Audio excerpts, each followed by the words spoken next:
programação de férias do Museu de Ciências Naturais da PUC Minas atrai crianças de Belo Horizonte. E você é viciado em internet? Saiba mais sobre o assunto no nosso bate-papo de hoje. Começa agora o Espaço PUC, você por dentro do que acontece na universidade.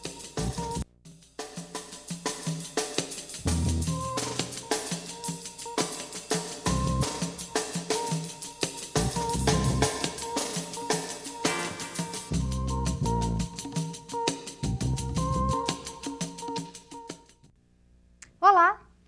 Durante todos os anos, no período de férias escolares, o Museu de Ciências Naturais da PUC Minas oferece uma programação especial para os visitantes. A edição de janeiro contou com novidades e nossa equipe foi conferir de perto. Veja só! Você se lembra da aventura de um guarda noturno que se vê envolvido com estátuas, esqueletos de dinossauros e animais que ganham vida em um museu? Durante o período de férias em Belo Horizonte, as crianças têm a oportunidade de viver momentos tão incríveis como os que acontecem no filme Uma Noite no Museu. Não, os esqueletos não falam e as estátuas não andam, mas com atividades lúdicas e criativas, a diversão no Museu de Ciências Naturais da PUC Minas é garantida. Programação diversificada que busca entreter e ensinar as crianças que participam aqui do Férias do Museu, este ano a novidade é a Caça ao Tesouro, uma das atividades mais esperadas. De terça a sexta-feira, no turno da manhã, tem tour pelo museu, planetário, trilha ecológica e à tarde começa os Caça ao Tesouro. Esse ano nós inovamos com o Caça ao Tesouro. Cada dia tem um tesouro diferente escondido no museu. Aproveitar o tempo livre fica mais interessante no museu. Érica trouxe a filha Maria Eduarda, de 5 anos, para curtir as atividades. Na verdade, eu acho interessante fazer programas culturais com as crianças.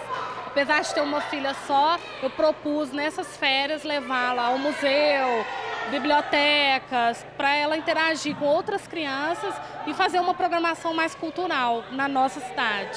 Entretida com as brincadeiras, Maria Eduarda aceita conversar com a nossa reportagem, mas... Maria Eduarda, o que você está mais gostando de passar as férias aqui no museu? Corre com tia. O que é aquilo ali? Mas por que eles estavam entrando sem parar ali? Para a monitora Roberta, a programação infantil exige um esforço redobrado para conquistar a atenção das crianças. A gente procura fazer as atividades de forma mais dinâmica, colorida e atrativa mesmo, para despertar o interesse da criança, para que ela venha com vontade de participar. As réplicas de fósseis são uma das principais atrações do museu. Rebeca confere de perto cada espécie e faz questão de anotar tudo para o irmão que não pôde vir dessa vez. Eu queria saber mais quando chegar em casa eu mostrar para o meu irmão, que também adora dinossauro. Desde cedo os meninos ficam incentivados a querer conhecer um pouco mais de história, do que fez a gente chegar até aqui, né? Eu acho isso muito importante.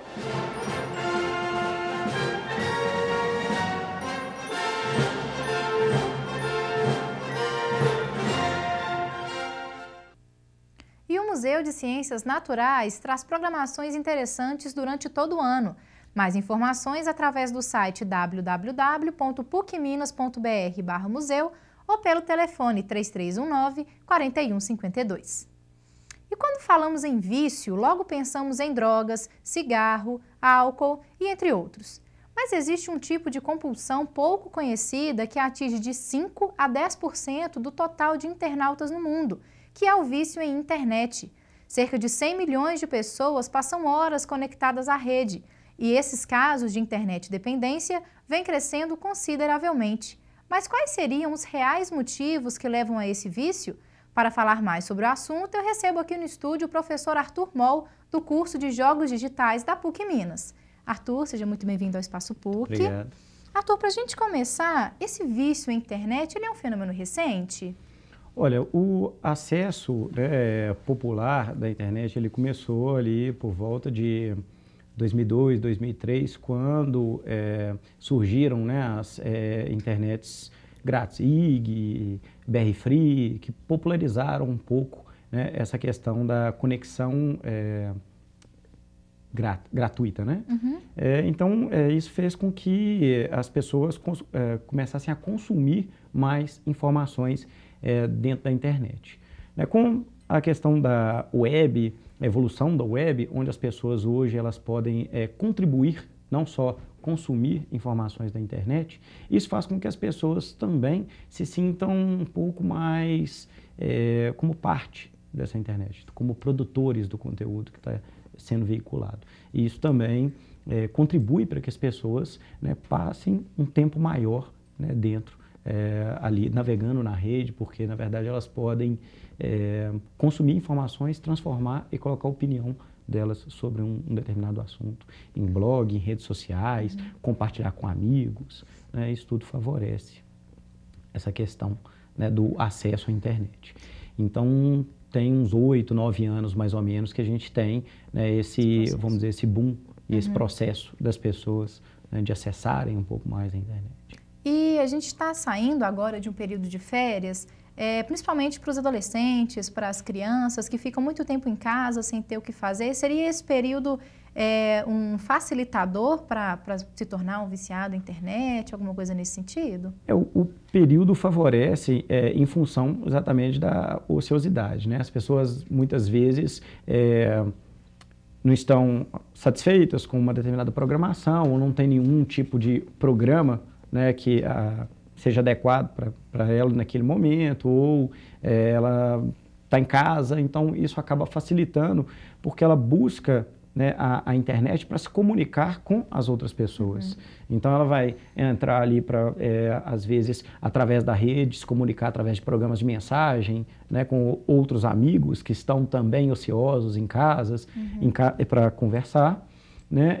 Ou através das redes sociais, postar sua opinião, né? E, vamos dizer, medir, né, qual foi o índice de satisfação, aceitação, quem comentou, quem curtiu, quem contribuiu, quem, de alguma forma,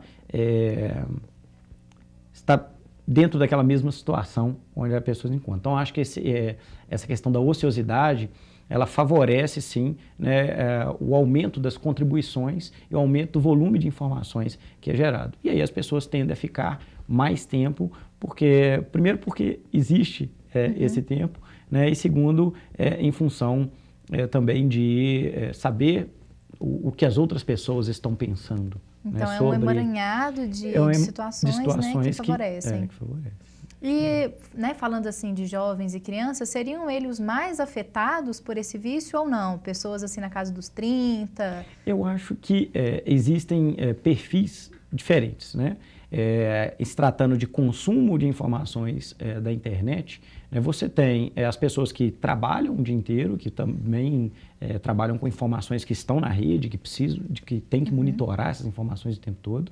Você tem pessoas que usam a internet como lazer, né, para se divertir, se distrair, né, e isso, de certa maneira, a dependência dele, eu acho que não tem uma dependência, o vício, né, ali não tem uma certa idade, basta que a pessoa tenha o conhecimento, goste de tecnologia, né, e possa acessar e trocar informações e contribuir. Então, você tem, por exemplo, eu tenho parentes, né, que nunca trabalharam com computador, que têm 65 anos, 70 anos, e começaram e são as pessoas que mais postam coisas, por exemplo, nas redes sociais, porque descobriram que, né, são...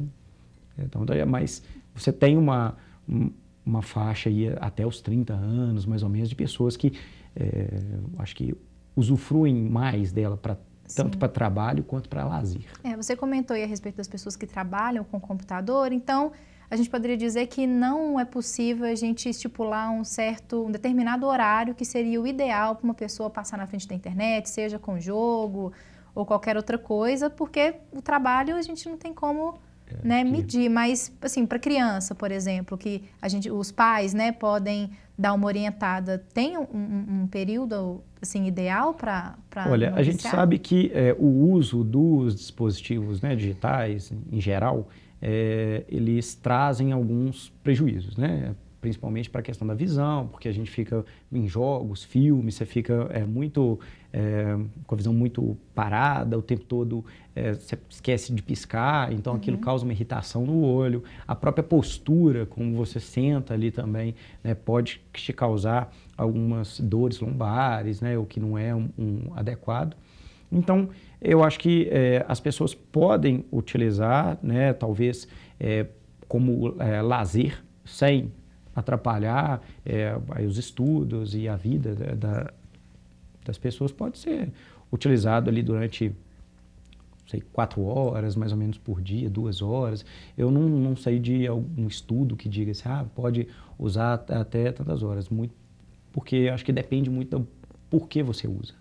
Né? Então, como o profissional, que ele tem que ficar muitas vezes 8 horas, né, à frente do computador, usufruindo das informações que estão ali, e ao mesmo tempo, às vezes ele pode chegar em casa, ele também está na frente do computador, só que ele está fazendo uma outra função, que ele está se divertindo, é o lazer dele. Então, ele pode estar jogando, ele pode estar acessando a caixa de e-mail pessoal, vendo as redes sociais, né, para ele. Prejuízos existem, né? O ideal é que você, por exemplo, use 1 hora, dê um intervalo de 10 a 15 minutos, levante, ande, vá fazer qualquer outra coisa que não esteja ligada ao uso direto do computador. Até mesmo para a pessoa não ficar na mesma posição, que pode trazer prejuízo para a saúde, né?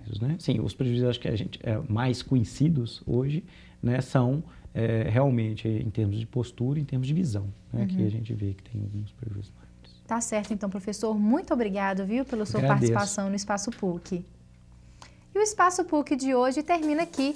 Você pode participar do nosso programa mandando sugestões para o e-mail espaçopuc@pucminas.br. Amanhã nós estaremos de volta ao vivo pela PUC TV às 5h30 da tarde, com reprise às 8h30 e às 10h30 da noite. Acompanhe também as nossas redes sociais.